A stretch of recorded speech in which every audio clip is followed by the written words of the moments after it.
Warga desa Nglarang, Kecamatan Kanor, Kabupaten Bojonegoro, Minggu siang digegerkan dengan peristiwa pembunuhan sadis salah satu warganya. Tersangka AU tega menghabisi nyawa ibu kandungnya, Siti Muawanah, menggunakan parang. Saat pembunuhan berlangsung, korban sedang tertidur pulas di ruang tamu. Usai membunuh korban, pelaku kemudian pergi ke sawah, meninggalkan mayat korban begitu saja. Mayat korban ditemukan pertama kali oleh sang suami Mulyono sepulang dari sawah. Pembunuhan sadis ini diduga berlatar belakang sakit hati, di mana sehari sebelumnya pelaku yang mengalami stres sempat terlibat cekcok dengan korban.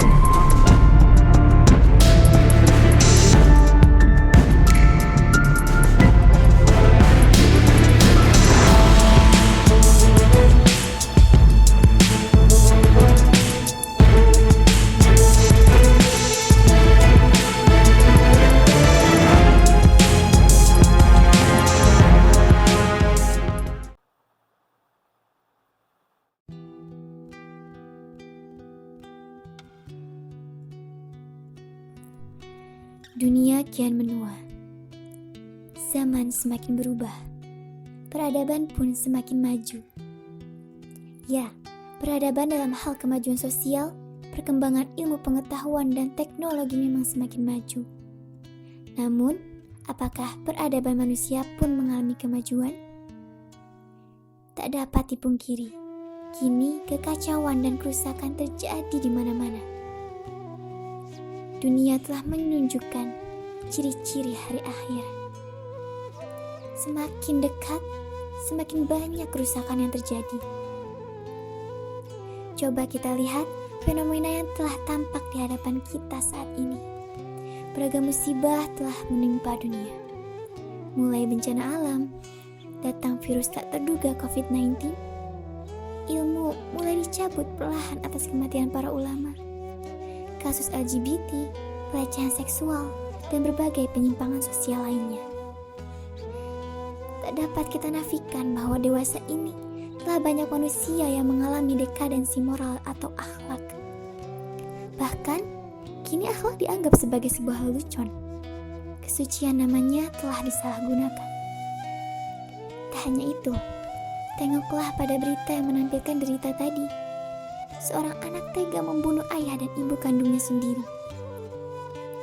Pedih rasanya hati ini, bagai disayat dan dikuliti.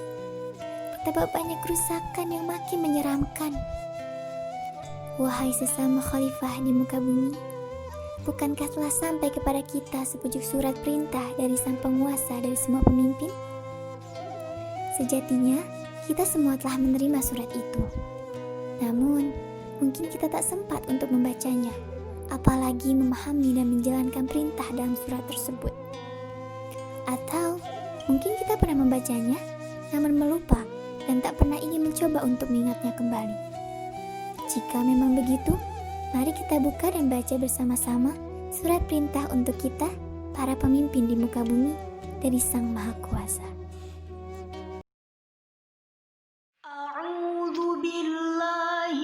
الشيطان الرجيم بسم الله الرحمن الرحيم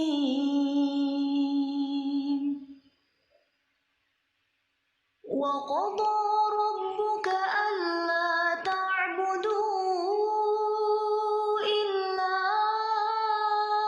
إياه وبالوالدين إحسانا إما يبلغن عندك الكبر أحدهما أو كلاهما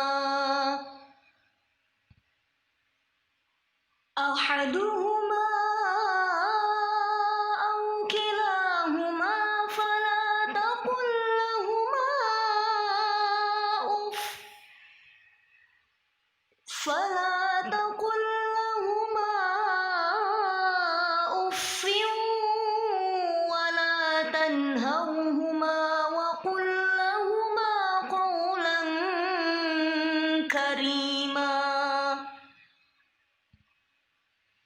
واخفض لهما جناح الذل من الرحمة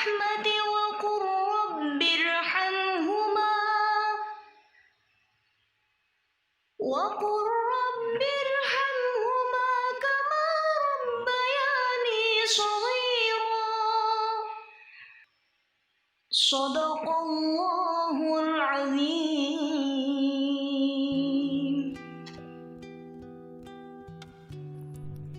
Wahai para khalifah, setelah kita membuka dan membaca surat tersebut, maka resapilah betapa dalam makna perintah dari Sang Khalik itu.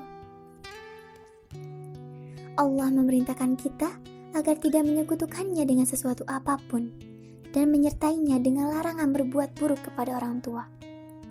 Allah memerintahkan kita untuk senantiasa berbuat baik kepada keduanya, terlebih saat mereka berada dalam usia lanjut.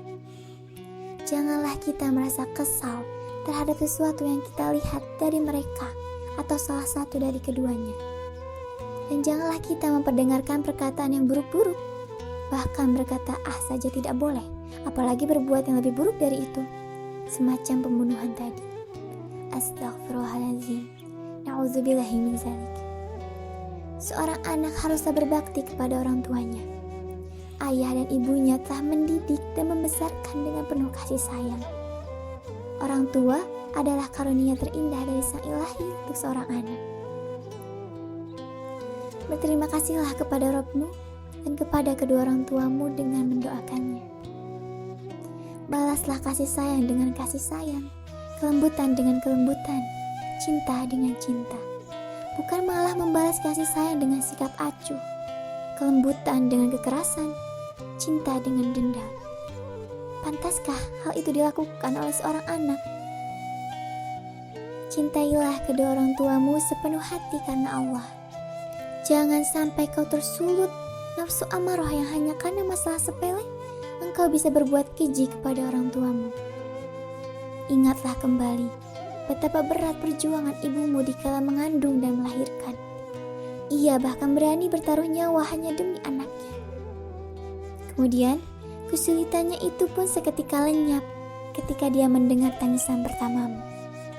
Ingatlah kembali, ayahmu memberikan suara pertama di telinga kanan dan kirimu. Sangat indah lantunan azan dan iqamahnya.